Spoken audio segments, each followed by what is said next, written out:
Hey everybody! Welcome to a new episode of Who's That Anime? With your host Steve and Colin. Steve's drinking what looks like green Coke. It's spite. It's Spite. Yeah. Spronk. I mean, you literally showed an R when you picked it up there. It's spite. Yeah, it's Spite. I mean, that ties in with just the Pluto and And the spitefulness. the spitefulness and the sorrow and the volatile emotions and hatred and Definitely some volatile emotions, that's for sure. yeah.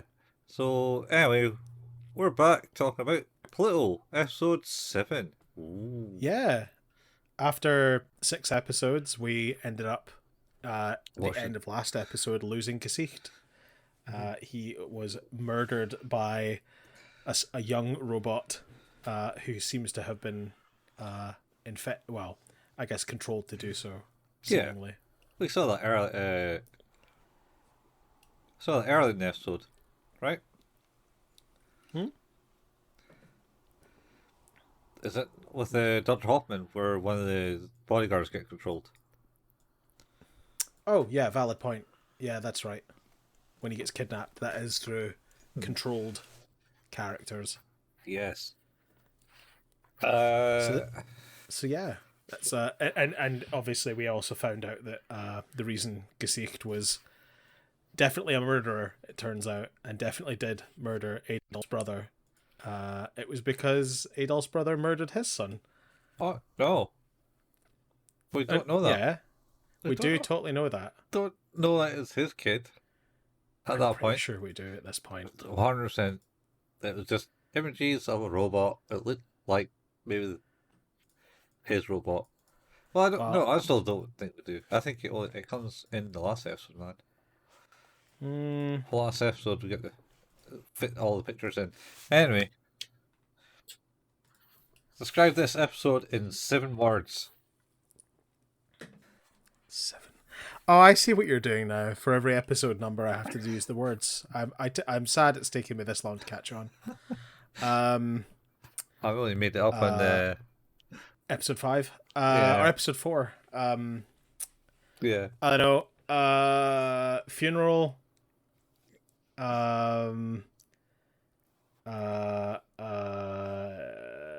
Coma.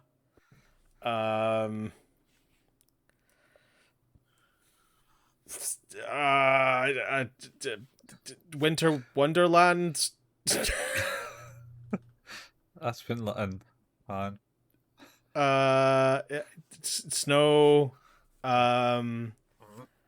Winter Wonderland, snow. That's at 5. And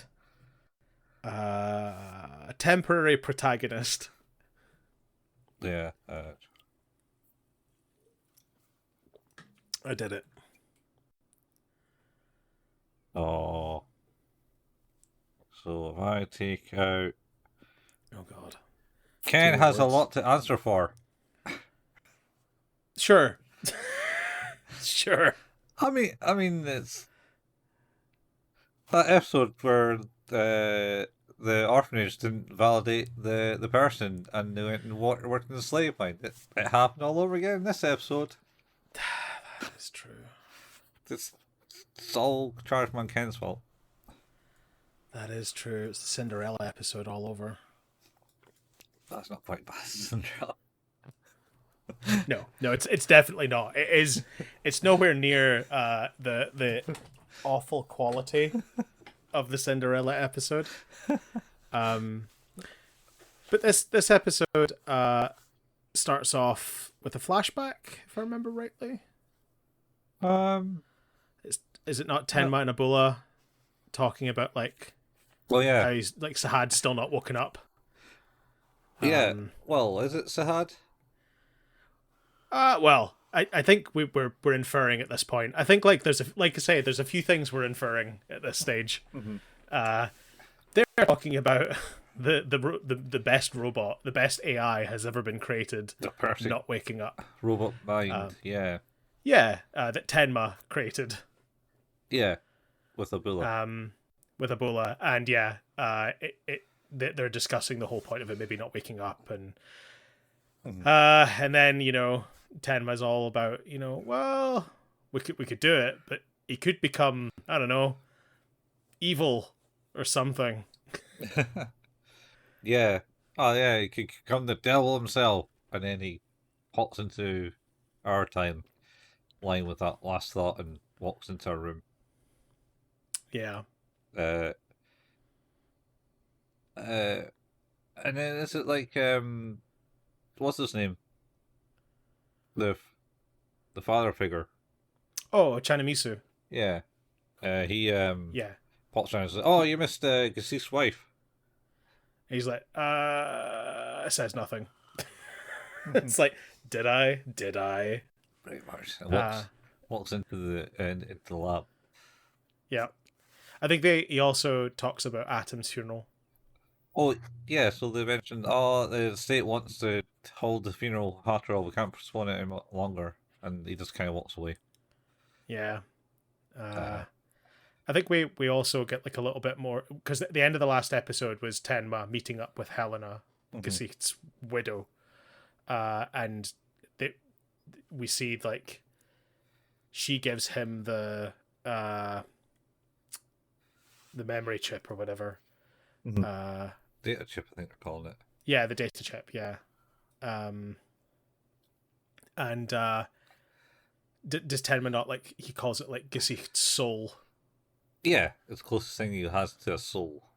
Yeah, and he's like, hey, maybe we can make Atom better with this. Oh, Feed it some good shit. yeah, wow, he didn't kind of go into that with No. her. He just says, oh, keep it like the precious object that it is. Yes, definitely not going to use it for anything. Yeah. This is where it skips to Epsilon. Yeah, well, it skips to Epsilon remembering Gassif's death. Yes, as the now only remaining of the 7 amazing AI. Yeah. Yeah. So he's like, oh, and he's like, I felt his sadness or something.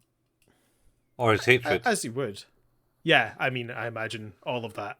Yeah. Because I think from what we've experienced before with Hercules and Brando, like there was a bit of a connection between them all could be created to allow them to talk and feel a little bit of what each other were feeling at the time. Yeah. Feel in quotes, I guess. Anyway, so and then there's a wee robot comes up and goes, Epsilon, there's a big strong man to see you.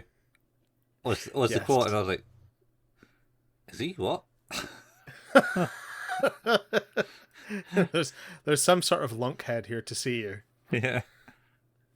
And he's been sent to protect him, or keep an eye on him at least, because he's We've seen him before though, right? Because is he not in the previous episode?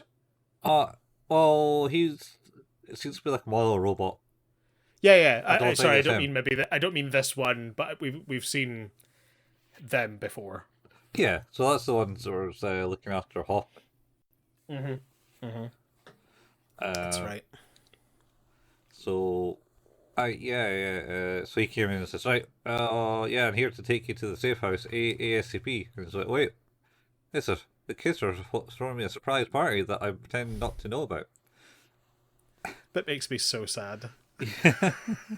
It's like, oh, Yeah.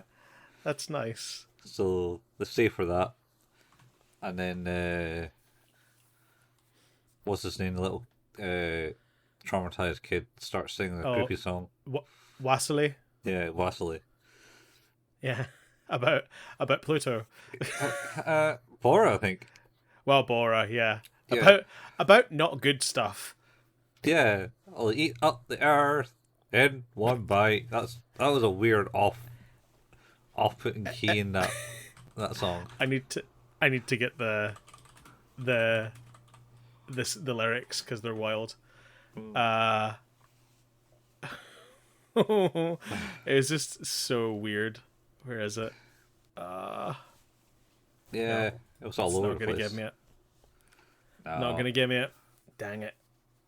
But yeah, it's I like that all the other kids like it. Yeah, They're like, oh, cool. The song about death and destruction. yeah. It's great. Let us join in. What were the words again? Tell me. Yeah. But to be fair, like, because I think we've only ever heard Wassily, I feel like we've only ever heard say Epsilon's name No, and Bora, no? Or just Bora? it's always been just Bora. And now it's a song about yeah, Bora. I mean, he hands this like, oh, Wesley's drawing you a picture for your birthday too, and he hands over this like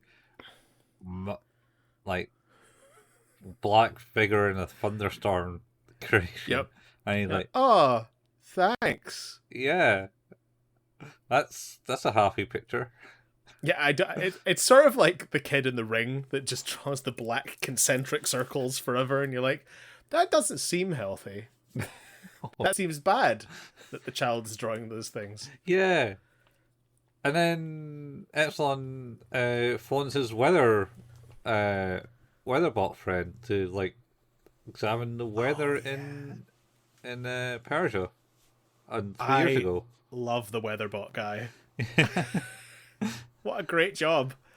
Yeah. he He's just just sat at his desk doing his job. Yeah. Oh, it's just it reminds me of 2001, 2012 maybe. Sure, he was a weatherman, wasn't he? Is that this? Yeah. That's the. Was it? Is it 2010? Oh, 2012, because it's named after the year the world was going to end. Oh, okay. Yes. That's right. It's John Cusack. Yeah. By the way. Oh no, wait. He was a driver in that. I can't remember who the weatherman was. Oh, I thought it was him. No, I thought John Cusack was like a limo driver. I could be wrong. Oh, I think he might just be working 2 jobs because he wasn't getting paid enough being a scientist. Oh, that would make sense. And the other dude was a deadbeat the father, because you got to have those in movies. That's every. And then a frustrated writer. Oh, is he a frustrated writer? Apparently, I mean, it's not saying he's the frustrated writer, but I do remember him being the main character. Oh, he was the main character. He did like the death-defying dropping down a big crevice into molten lava, and in a camper van, and had exactly 0 time to get out of the camper van to somehow survive by clawing up the hill.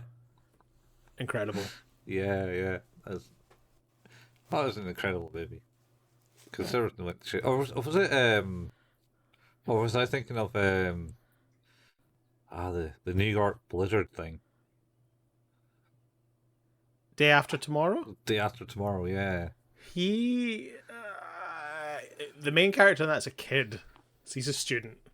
Well, right. But his father and other people worked at climate research stations. Yeah, DEPRA probably. Right? Who? DEPRA. Who's that? They're like NATO climate change people, right? DEPRA? DEPRA? Never heard of them. Oh yeah, Department for Environment. Oh no, DEFRA. DEPRA, maybe? Yeah. Department for Environment, Food and Rural Affairs. Yeah, sounds about right. Sure. Might be that. There's yeah, okay. Are you thinking of DARPA? Maybe DARPA, yeah. That might be it. That's Defense Advanced Research Projects Agency. Those are the people that make murder machines. Speaking of which, we were talking about those. Oh, yeah. Segue, right the way back. Nice. Although, just to talk a little bit more about the kids' drawing, Huh? I did see like a a thing online of someone who's like, I really wish my child hadn't given me this drawing, and it was like, daddy, mummy, and then like off to the far right, this like big dark mass, and it just said other mummy. It's like, oh no, no, no. No parent wants to receive that drawing. Other mummy, yeah. No, absolutely not. Good lord. Oh That man. is terrifying. But Yeah. yeah. It could just be like Yeah, he a phones the weather bot. Blame yeah. it on the weather bot. And then he's like, he looked at the satellite energies and went, "Oh, it's just smoke I see. Oh, but what's this dark spot? Oh, you know what it is? No, I can't tell you more. There's a dark spot underneath the clouds. It's a shadow, mate. Oh yeah. Uh, Not a good one. yeah. This is we go to like this is where it kind of cuts to the past though, right? Is this the past? It is a flashback. No, Where it's yeah, because it cuts to the bit where he meets with the general, mhm. and he's like, He's "Oh, I know Empire. you weren't any part. Yeah, you weren't any part of the war, but you got some cleaning up to do." Yeah. So yeah, he's basically says goodbye to kids and then cuts into a flashback, and he's Yeah, meeting the general, and the general takes him down to the pile of graveyard robots, and basically basically the introduction to Detroit Become Human, the big trash compactor full of robot corpses. It's like, oh god, this is horrible. it's no trash compactor, man. It's just he just No, wanted, I know, it's just like hundreds of underground bodies. yeah, they just want to use him to melt them all down in an instant Yeah. because Yeah, he wants them to use his immense power to vaporize it all. Yeah, because well, they also comment and like well, one shoulder comes in and comments and like, oh, the pacifist is actually got some use after all, and he's like, he lights up the way, and then the general complains that he's made it too bright. Quit it up! Yeah, It's fucking yeah, too bright. yeah. Can't win. Can't win as a pacifist. Uh, and then so he's about to do it, and then he goes, wait, there's a life form here, and they're like, no, but that's where they meet Vasily. Yes, yes, because he hears a noise, Yeah. and refuses to do anything until No, they properly I think they he just. do. I think he Does just. not find him. Yeah, he senses them. Yeah, I thought he refused to do anything. They're like Yeah. moaning that he's not doing anything, and he's like, "No, hang Yeah. on, Pretty much. something's alive." Oh, that's 100%. Pretty, yeah. He's like, just deal with it. There's probably something alive in there, but we can't deal with everything right now. Well, I could just go check. Well, I mean, there's probably a billion rats in the rubble already. Oh, I mean, they're gonna die. Yeah. But nobody cares about that. So, so he rescues Vasily and basically, see, look, you could have got me killing this if I listened to you guys. I was like, yeah, whatever. Just go do your job. And then Yeah. he basically incinerates the whole area with his light. It's really crazy. Although, like, I guess it's kind of a trope in a lot of things about the one with the most power being. I'm going to use the word pacifistic. I guess that's maybe not a word, right? Yeah, I mean, yeah, it's Oh, it is a word. Yeah. Yeah, but basically, he really wants nothing to do with anything, but is so disgustingly powerful. yeah, that's his way. And then it cuts back to the future where he's now in a building on a sheer cliff, like literally no way to get up there except for flying. Isn't that a floating building? No, it's not a cliff face. That's the safe house. Is it? It's not like a sheer cliff. It's like literally a one big column of stone, and it's just this building on top of it. Nothing else. This is where he's talking to the general, right? Yeah, this is where it talks to the general, and the general's like, I don't know why I "Wow." had it in my head. It was a big floating sky I thing. mean, it didn't last very long. No, no. To be fair, it does lose its ability to exist quite quickly. Yeah. Um, but yeah, this is the same general that he was speaking to Um, in Persia. yeah, because he was like, Yeah, if I knew he was like this, I would have sold tickets to that event. Like, oh, great. yeah, that guy's a bit of an ass. Yeah, well, he stands still. And then this is where the the bodyguard, so they start singing about Bora. Hogan. Yeah, Hogan. Hogan. I can't remember if that's what he does. I feel like does Epsilon not ask him his name, and he's like, oh, I don't really have a name, or whatever it is. He's like, oh, what do you call yourself? And he's like, Hogan. I like him or something like that. I can't Probably. really remember how it comes about. Hulk Hogan. Well, it made me think of Happy Hogan from the Iron Man movies Oh, okay. Hulk because Hogan. that was that no yeah well because he's a bodyguard and Happy Hogan is also a bodyguard. That's why I made that connection. Oh, okay, yeah. That's fair. Fair. So yeah, so you start asking about Bora. It's like, yo, so what is Bora? And Jared's like, I don't know. What is it? I don't know. Your thoughts are as good as mine. Everyone's fucking useless when it comes to Bora. Yeah, no one wants to talk about it. Nobody knows anything. Yeah, except the people that do. Oh yeah, that's fair.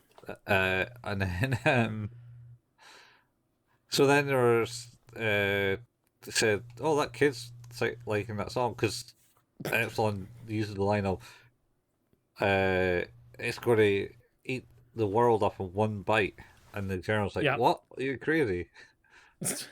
You cray cray, mate. And then something horrifying is on its way. Yeah, yeah. So they're the kids are singing the song and they're doing the dance. Then there's a hurricane outside, and They've practically summoned him here. yeah, yeah. It's like, oh shit, I need to get back to the kids. And then it's like, wait, what's that up there? And there's a big ball of light up in the sky. And it's like, Gerald, you need to evacuate your men now. Ah, no, this fortress has all the defenses that I ever need. Don't need to do that. I'm not some silly pacifist like you. And then you just see the sheer terror on his face Yep. for that split second. He's like, as he's obliterated. As everything goes away forever. Yes, that whole rock is destroyed. Except the bodyguard and Epsilon survive. And They survive, yeah. and Epsilon does this floaty ball thing, and then the bodyguard goes, look, the mountain. It looks like horns. It looks like horns. Oh shit. Yeah, it just like got big crack dropped in the middle. It's like, what was Yeah. that? What weapon was that? I was no weapon. That was a robot. So a weapon. So yeah, yeah, But they immediately make a beeline back to the kids yeah. after that. And I think this is where they start to like think that that Bora is something to do with all of this effectively. Well, I think he's starting to think, well, realize what Bora is now, because he goes and fights Pluto, who's Yes. who's outside, destroying his house, and he comes in, and the bodyguard doing his bodyguard job, kind of like brings the kids closer to the tornado. I always thought it was a bit weird, and then encapsulates them in like big metal ribcage. It's kind of cool. Yeah, yeah. It is kind of cool. Pops out and they're all kind of huddled into him. And then Epsilon goes in and there's like balls of light flashing about, and then it rains robot bits. Yes. And then the sun comes This out. is the this is the point I meant earlier, where Vaseline finally says Epsilon. Yeah, yeah. So it's basically says Epsilon. Yeah. And he's like, "Oh, Yep, you said so my name for the first time." yeah, thank you for saving my life. Yeah, thank you. And then he's kind of like cheered up and is actually doing things other than just going bore all the time. Uh, and I think is this bit's kind of interspliced with like uh Atom's sister Uran. Uran, yeah, she's Yeah, talking about like how she senses grave sadness.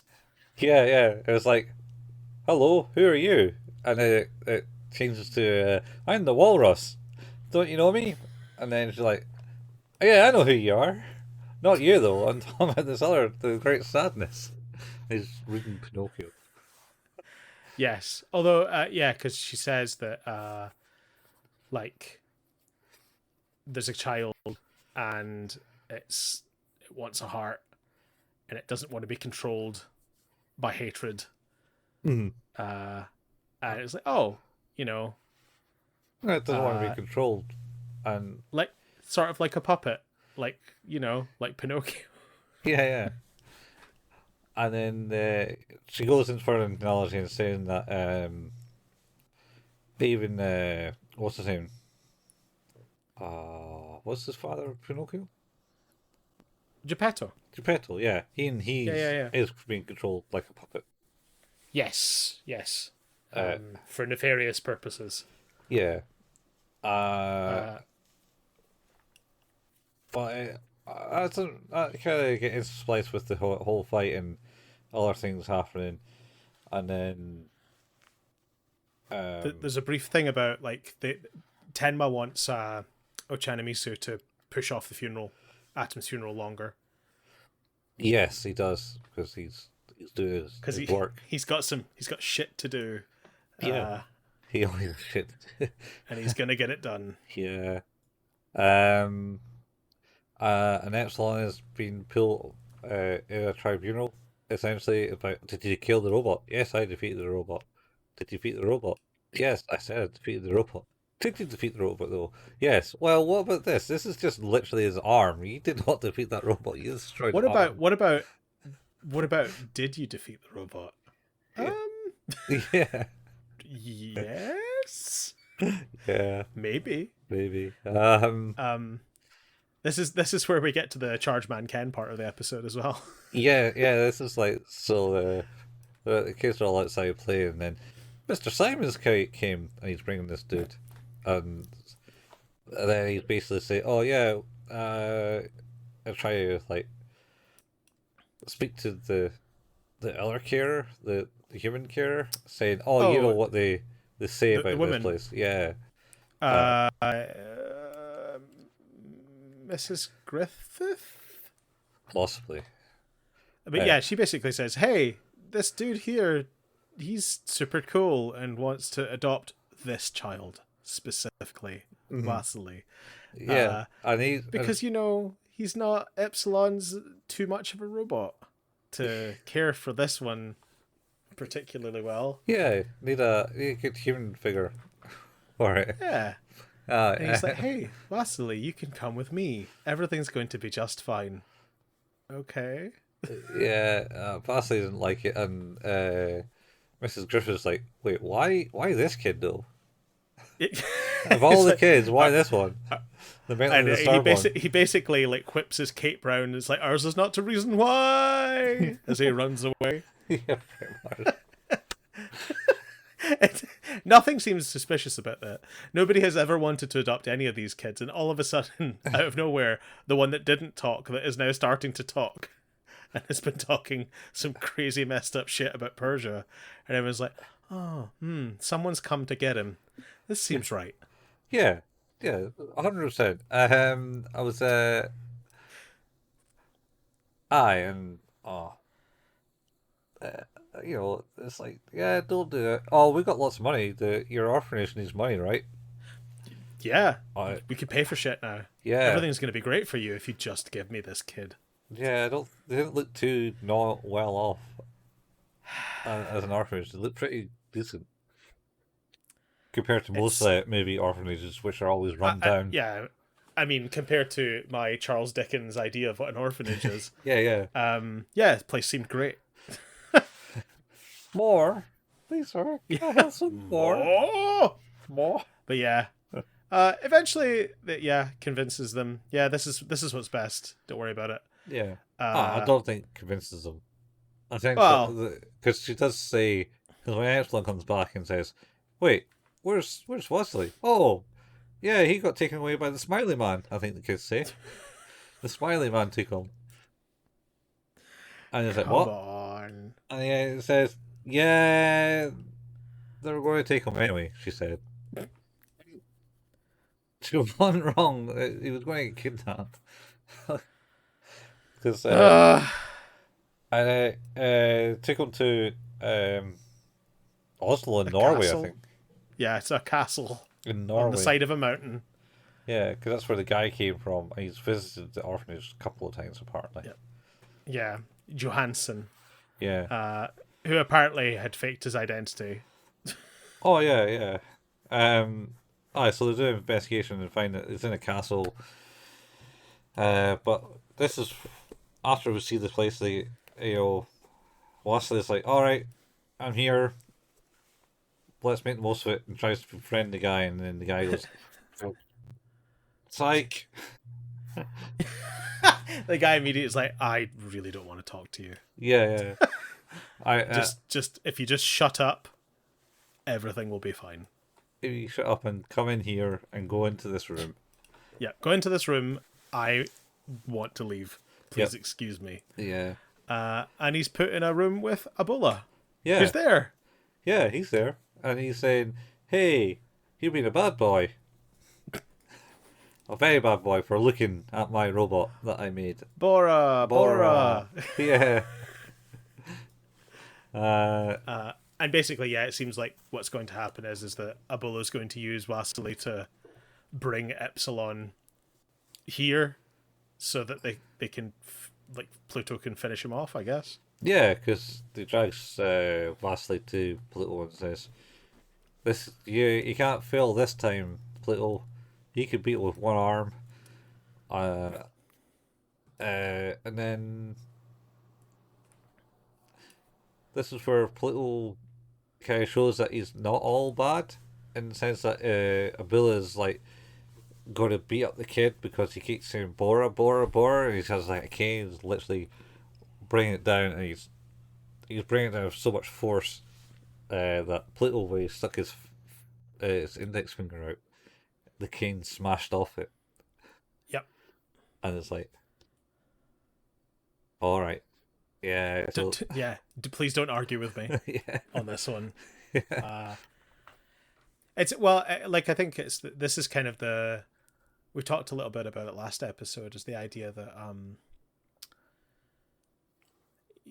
you know Sahad is not in his correct body, yeah. and the influence of that body, Pluto's body, is messing him up, I guess, a little bit. Yeah.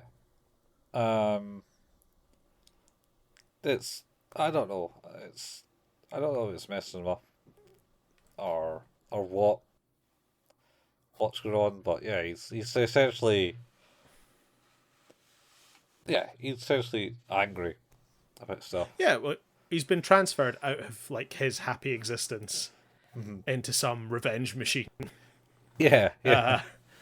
that is going to be used, and then he's going to be used as a tool to get that revenge. Yeah.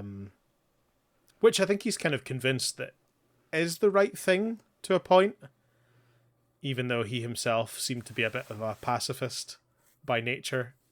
Yeah, he was convinced at some point that they need to do this for Persia type thing. Yeah, it's But, what's right. But then at the same time, I think he's also not convinced about that.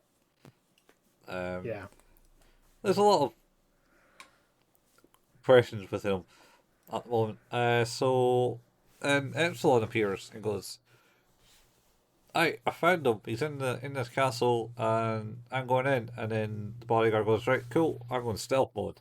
He flies in stealthily, Yes.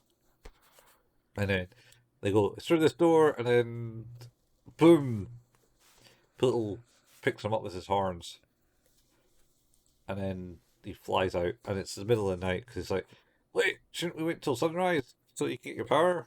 It's like, no, I can't. I don't have time. No time for that stuff. Yeah, flies out into the sky with Pluto. Uh, bodyguard gets Vasily, Mm-hmm. uh, and then Epsilon and Pluto have a big discussion. In fact, this is probably the first time we actually see Pluto fully ironed his glowy eyes. Yeah, I think you're right. Actually, this is the first sort of full, because we in the previous episode, Pluto was hiding in a kind of tunnel, Mm-hmm. surrounded by rubble, so it wasn't very clear Yeah, what was who it was or what it looked like. yeah, Yeah, I think you're right. And they get to chatting. yeah. Wow. Well, Basically, Pluto's basically said, "Help me." well, Epsilon asks him questions Yeah, about Sahad and Ebola and Bora. yeah. He's basically. I think it's more just about Sahad. Like, I know you're in there, Sahad, and he's like, "Why did you not kill me last time? You could have ended this." It's like, "Oh, yeah, yeah, Yes, I could. yeah, you got the wavelength of sadness or something." He says, Yeah, well, yeah. and uh, The sun comes up. sun comes up. Sun goes up. Press the red Sun. button. Then it goes. Then it cuts away for a bit because it goes to Tenma, doesn't it? Yeah, I think we've probably skipped a bit, but yeah, it goes to Tenma. What bit did we skip? So I think maybe the journey up to Oslo or the castle, you get the um Tara goes to visit the graveyard where Oolong is. Uran. Uran, yeah. She's That's this bit. That's this bit. No, I'm sure that's No, because it turns out that he finds out that she's the one who's been visiting the grave and putting the flowers on it. yeah. And he talks to her about like, what can you sense him? Do you know how he feels, Tobio? Which is what Atom's, Yeah. Well, more. I guess, human mold was. Yeah, his actual real life son. Yeah. Yeah. It says no, he's also in heaven type thing. No, but she says she feels his pain and knows like this great suffering. Yeah. And then because then she says she can sense sadness from two people though. Yeah. And it cut that we presume that's Epsilon and Pluto. Yeah. Yeah, and that's when they cut to the fight in the sky, yeah. Yeah, And they start asking about where he talks about him finishing him off and stuff like that. Yeah, like, please send my sorrow. You can do it. Yeah, he's like, please kill me with your immense powers. Yeah. And then I think Epsilon's about to do it because sunrise happens, so he's gotten his power back. Hogan's going, the sun's up, do it, you got full power, do it now. And he's like doing that, and then within a split second, it's like a big dark cloud is surrounding him again. Yes. It's like, what's that? And then Epsilon rips off his arms to send down and protect Hogan and Wesley. That kind of action, I suppose, is sort of the culmination of that whole scene, because the whole time it's happening, I was getting the feeling it's like, oh, this doesn't feel like it's going to end well. Mm-hmm. And it's but he's like he's literally ripped off his arm to Oh, provide a force field for Hogan and Vasily. this is hands, man. Is it just his hand? Hands plural? Hands. Yeah, both hands Is are. it plural? Because they're like that. They're like, Oh big yeah. glowing ball, and then Good like point. at the end, the kid picks up one and holds it to his cheek, and the other one kind of holds out his hand and says, "Please save the world." That's right. And then it falls to the ground. But yeah, Flops to the ground.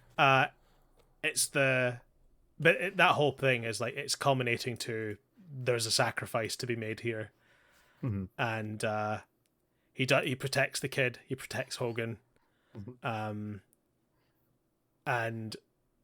basically bites his head off. Yeah.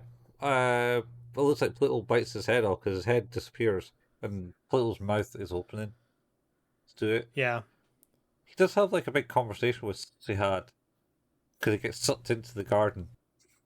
And he goes, "Sad, alright, you can do it. You can do this." And he's like, "No, I can't." yeah, because he's like, I can't stop. Something's coming. He's coming. Yeah. And then that's when it goes all dark. And he's like, "Oh."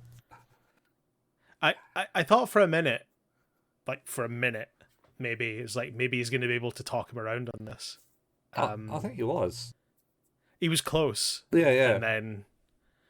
And then yeah, like it's quite a severe end for Epsilon. Oh yeah, it's literally it's like 1 minute, 1 second he has a head, next second he doesn't have a head. I did not expect that at all. That quite shocked me quite a bit. Not because like I haven't seen that stuff before, but like that character's been built up quite well, I think, over like the course of the last few episodes, into who they are and what they're about, and everything about that character is like exemplified within those like last 5 minutes of the character. Yeah.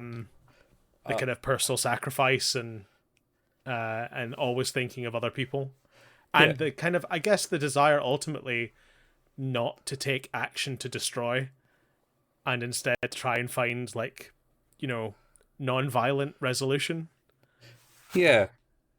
So like literally to the last moment, stoic to a fault. Yeah.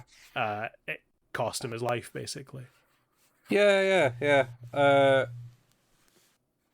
And in between this moment is Tenma's lead Ula to her brother, Atom. Yes. And locked her in the lab with him. Yep. He went up to the control room, and it was Epsilon died. There's like a thing. It's like, oh, I see some memories. Oh, these are my memories. And then things kind of fade away, and his face is floating around. Yep. And it comes in, and then you're back in the lab with Ulan. And Atom's eyes are open, wide open. And Tenma's like, wow, he's gaining consciousness. That's great. I did this. Look, whoa, what's all this stuff? What's happened here? And Uran says, I felt a big wave of sadness hit him. Fell on him. It's like, Yep. What? Nah, you can't. You're a bit of a bookworm. I don't believe you. You can sense all this shit. Presumably, like, I suppose what we're to believe there is like it was Epsilon's death. Yeah, I think that was the catalyst for that to happen, basically. the second, yeah, because he's already been implied with the memories of Cassis and stuff like that. Yes. And he already knew about Brando and about Hercules. Yeah. And he was aware of North 2 and aware of Mont Blanc as well. Yeah. So go back to the fight scene, and what Vasily's like, Epsilon, where's he? And he's like, don't look, child. He's turned to light now, and it's just like little blue flames are just falling out the sky. And then just look at like, oh, there's a big shadow thing there in this shadowy cloud thing. And then it's in the force field. The force field lasts like long after the head is gone. Long after the head's gone and the storm's gone. And they're there, and then basically, like I said, Wesley then takes one of the hands, puts it to his face, and the other hand is kind of like out there going, please save the world or look after the world, and then flops to the ground and they're on shot.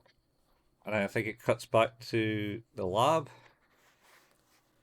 Yes, where where Tenma essentially just Atom. walks out, and then Atom says, Ulan says, Sup? can you hear me? Can you understand me, Atom?" And he goes, "Yes, I understand. Yes, I understand you, Epsilon. Yes, I understand you, Detective." Because yes, he is accepting of what has happened to them and Well, their circumstance. I mean, I guess he already knew about a lot of Gesicht, but kind of got a lot more information probably from the other memories. oh yeah, he knows a lot. Um, so and then it cuts back to the weatherbot. He looks up and goes, "There's a crack in that wall." Yes. Um, and then it's does it? I think it's narrate and say like the end of the world's coming or something. I think Atom says like, "Oh, Earth's gonna break." Yeah. Something along the lines of the Earth is going to break. Something's coming, and the Yeah. Earth is going to break. Crap. Uh, and then this crack in the wall just gets bigger, and the Yeah, big slab falls off it, and that's the end. and that's the end. Yeah, as the weatherman looks at this. Thanks for watching, It's folks. yeah. How do you rate that one? Oh, it was good, man. Oh, I don't get behind these ones. Not, not, not feeling it, man. Really? Yeah. It's Oh just man. a thing, man. It's just like I watched it and it's like yeah, and I don't know what it is, but it's decent. It has pretty much everything that you want in the storyline, with twists and turns and crazy shit and things happening, and then end the world is suddenly a thing now because that wasn't a thing like and at the start of this episode. It just came about. Sure. It's like, yeah, this thing could eat the world. I mean, I suppose it was sort of hinted with like talking about Pluto and um, Goji and I other think the things. implication has always been there that something very bad is about to happen. Yeah, but it was never like you just thought like, yeah, all these bots can get destroyed type thing. Yeah. I guess the ulterior motives beyond that are not really known, Yeah, and I guess that's where we're about to go. yeah. Um, All in the last episode. I think What about it's an 8? an eight. I'd say the same. Yeah. Like I actually think the episode starts off a bit weaker. It's not as interesting. It's again one of these one where there's a lot of exposition to get through. There's a lot of information to get across because we're coming to the climax of the show. Yeah. And so the first like 20-25 minutes is very much, and we're here and now we're talking to them and this is interspliced with this and then we're over here and then we're doing this and we're setting up this scene. It's like that's cool. And then I think where it really kind of kicks off is the military base, like pretty much from the flashback actually, Mm-hmm. where he's vaporizing the bodies in Persia. Like from there to the scene where that base is struck down, and then the whole traveling to Oslo, the final battle between Epsilon and Pluto Mm-hmm. is really good. Like it's really strong. The characterizations are good, and I like that they make Hogan a knight like a good character. He seems, very likable. Yeah, well, Um, he resonates with children.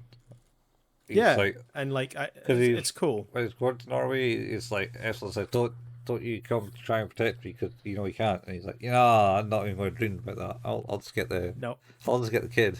I'll look after the kid. Yeah. Yeah. And again, I think we see like a lot of that, like that conflict between what is Sahad and what is Pluto. I think there's a lot of really interesting conversation there, because it's like, there is someone to be spoken to, someone who can be reasoned with, but for some reason not fully. Like there's a something stopping them. Yeah, he's getting blocked. Well, Hogan did say a line.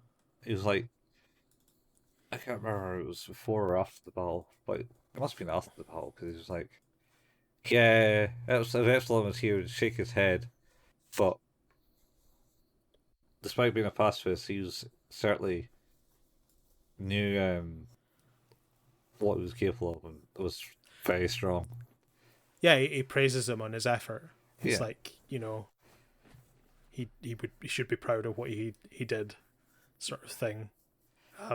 Yeah. Yeah, I like this one, but again, like I say, I think there are ones where it's just like, holy shit, that was incredible, and then there's ones where it's like, that was really, really good, but I understand that you're trying to like take me down a bit of a path here that I need to get to.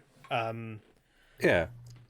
Like I thought. last episode starts off a little slower as well. Mm-hmm. I think like picks up the pace a lot sooner because the mystery gets really interesting. And then of course the climax of that episode is insane. So yeah. But again, we're at a point now where there's now one. We've lost one and gained one of the 7 amazing AI. Oh, yeah. We know that. Atom's back. Atlas back. Better in black. Well, Atom's back. We're not sure in what condition, because they did warn. He did say, by the way, this is like, we're going to inject a whole lot of suffering and pain and hatred in this bitch. Yeah. And and then he woke up. So at the death of another friend. Yeah, he was, well. I mean, that's what Tenma said, tried to break it. He was like, yes, we broke through his uncontrollable calculations and personalities. Yep. He said, I'm going to wreck it. Yeah. Wreck it, Raul. Yeah. I think it's good. Like, I get what you mean. Like, what you're saying is like, objectively, this is good. Yeah. Like, it looks stunning. It's well written. The voice acting's exemplary. Like, everything about it is like, this is top tier, but it's not resonating with you. Yeah. It's not somehow I will watch again.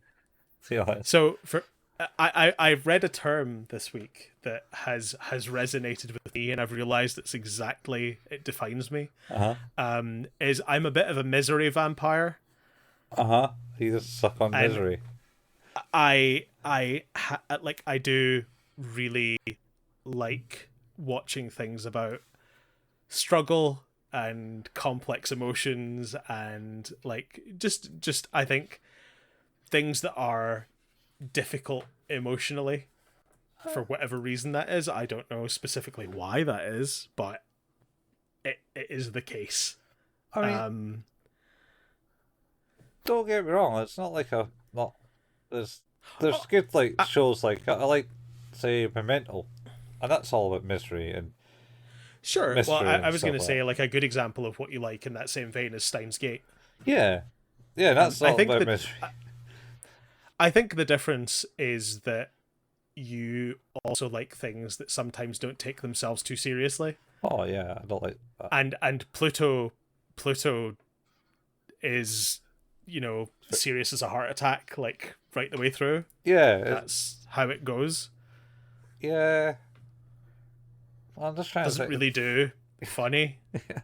Well, I know. Well, I got a good laugh out of this episode when the walrus head teacher guy says, "I'm the walrus," and she's like, fair. "Yeah, I know that." Not talking to you though. Oh. That's fair. But yeah, I stare him dead in the face as well. I totally get what you're saying, and like I think it's you've done the important thing, which is distinguishing the fact is like, no, this is good. It's just not what I would watch again. Yeah. It's not me. Yeah. So do you think your interest level has gotten less as it's gone through? Uh, yeah, I suppose it is. But that's just because it's just not. It's It, prolonged not grabbing you yeah, in that way. yeah. Yeah, fair. I mean, I'm not saying it's bad, No, no, but it's no. not And bad. that's exactly what I mean. Is you've very very objectively said it's like no, this is good.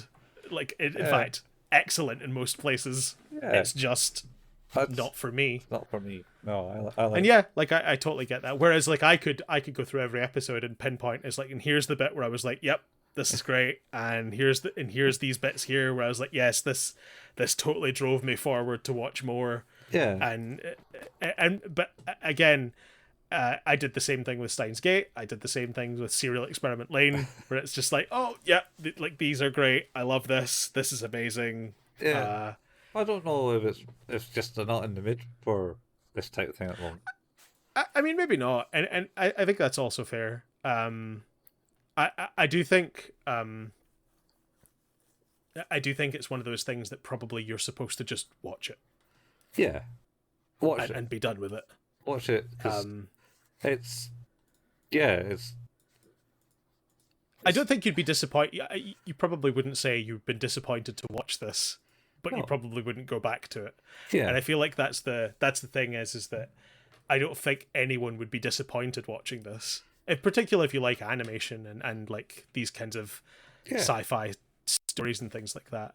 But Certainly, again, that writer, oh shit, I'm gonna forget his name now, haven't I? what I say about that is the animation style. So the animation style varies quite a bit throughout the whole thing. I mean, it's got a standard, but then when it Mm-hmm. wants to be stylized about things, it does change to the like when they're doing the fight in the tornadoes. There was like dropping the Yes. frames. When they were talking to the uh, Siad when he was the homeless man, I didn't know who he was. Uh, it had a slightly different art style when they drew the picture on the wall, and there was fuzziness and stuff. So it does stuff. In fact, it Yeah. goes into some more in the next episode too. I think that's the thing is that's I think that's a really nice artistic choice, and it's one of the things I love about like my kids and I always watch the Spider-Verse movies, Yeah, and I think honestly you could pause those at any moment and be like, that's a wallpaper. That's a wallpaper. I could have that as a desktop screen. yeah, Literally at any moment in those movies. yeah, But they do. I think the way I would describe what they do in Pluto is kind of that similar thing to what they do in Spider-Man and Spider-Verse is that they let the emotion dictate a lot of the way that the flow of a scene will be. So, and that's not just like the way the scene will go in terms of how it's written, but the way it's animated, the way it sounds, the way yeah, it's delivered. I think like the emotion very much drives a lot of that stuff, and I think that to me that's really really interesting because I think it really helps convey a lot, and that's one of the reasons I love the Spider-Verse movies is I think they are really emotionally available movies because every single scene Hmm. tells you exactly how it feels and lets you relate to that. And even if you have no ability to empathize, but even like a degree of sympathy to it. So I think that's really really interesting, yeah, and it must be hard, like as an art director doing something like this, trying to keep everything. yeah, I guess like you say, it's notable that it changes, yeah, but it never feel. I don't ever think it feels out of place. yeah, It feels like it belongs where it is, even though it's very different. And that must be really challenging, I think, to keep that cohesive, I guess. yeah, yeah. He can. What was it? It's a weird ass anime with Which one? the guy with the dick drill. Dead leaves or something? Was it? You've lost me, so Oh. Anyway, I'll get you the. Yeah, we'll talk about that later. Yeah, yeah. I was going to say very briefly to your point of like or my point of being like I'm quite a misery vampire. I am, however, watching Mashal, Muscles and Magic. Muscles and magic.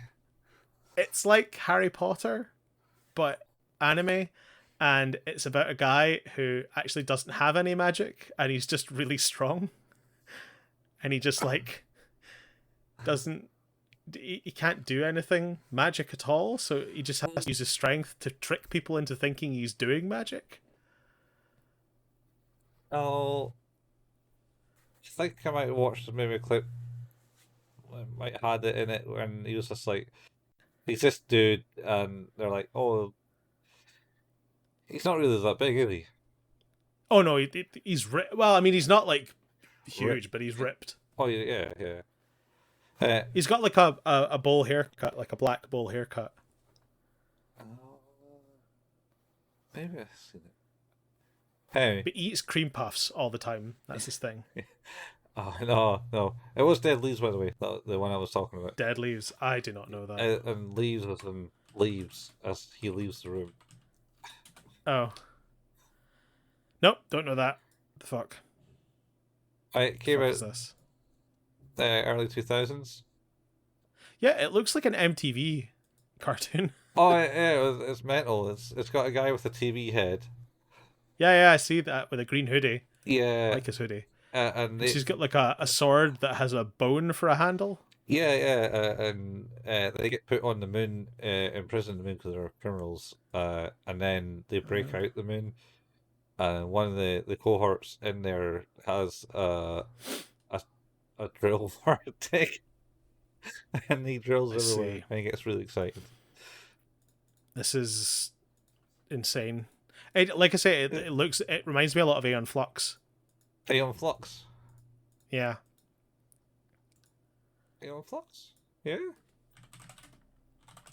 Just that not the The art style. not the art style, not the story or anything like that. Just the fact it has the really bright colors and harsh lines and everything like that, and everything has like a very definitive style to it. Yeah, yeah. So that's yeah, that's I suppose that's just the kind of way things went because it came out probably after FLCL and stuff like that. And that kind of had like a similar thing, or did it come out before that? Still never watched FLCL. You've never watched it? I thought you've watched it. Nope. It's only well, it was only 6 episodes, but they made a second season which I haven't watched, which I don't think it hit home as much as the original.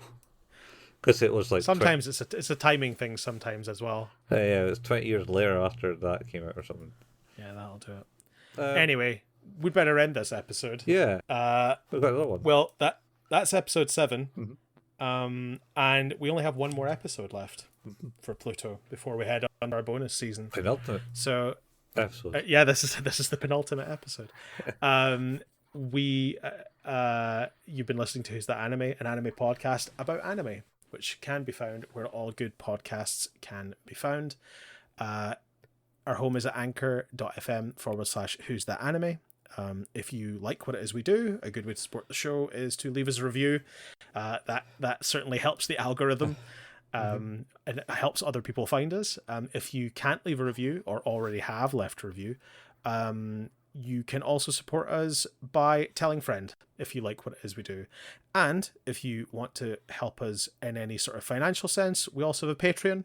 That's patreon.com/Who's That Anime, where you can get early access to these episodes or early access to our new podcast, 5 Minute Fusion, which you can also find where all good podcasts can be found.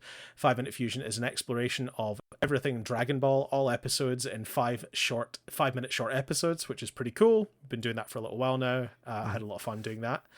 Other than that, we have a Facebook page, facebook.com/Who's That Anime. You can find the occasional anime meme and we'll post the new episode releases there. We have a YouTube channel. That's where Colin painstakingly puts together the video versions of these episodes. You can find that by going to at Who's That Anime. You can also find the podcast there for this feed and also for 5 Minute Fusion. Both the RSS feeds can now be listened to from there, so if that's how you like to ingest your episodes of podcasts, you can do so through there. Colin and I also occasionally like to play video games. Colin at twitch.tv/couchfuel and myself at twitch.tv/hailpayman. You can find archives of all of the stuff from those channels on youtube.com if you search for at couchfuel or at hailpayman. Oh, I also forgot to mention we do have a Discord channel. The link for that is in the show notes too. Yep. And that's us. Yeah. So, let's just end it here. So, thanks for watching, guys. We'll catch you next week with the same anime place, same anime time, same God of Death. Pluto, not Hades, Pluto. Pluto. Yep. Bye. Not a planet. Not planet. Bye.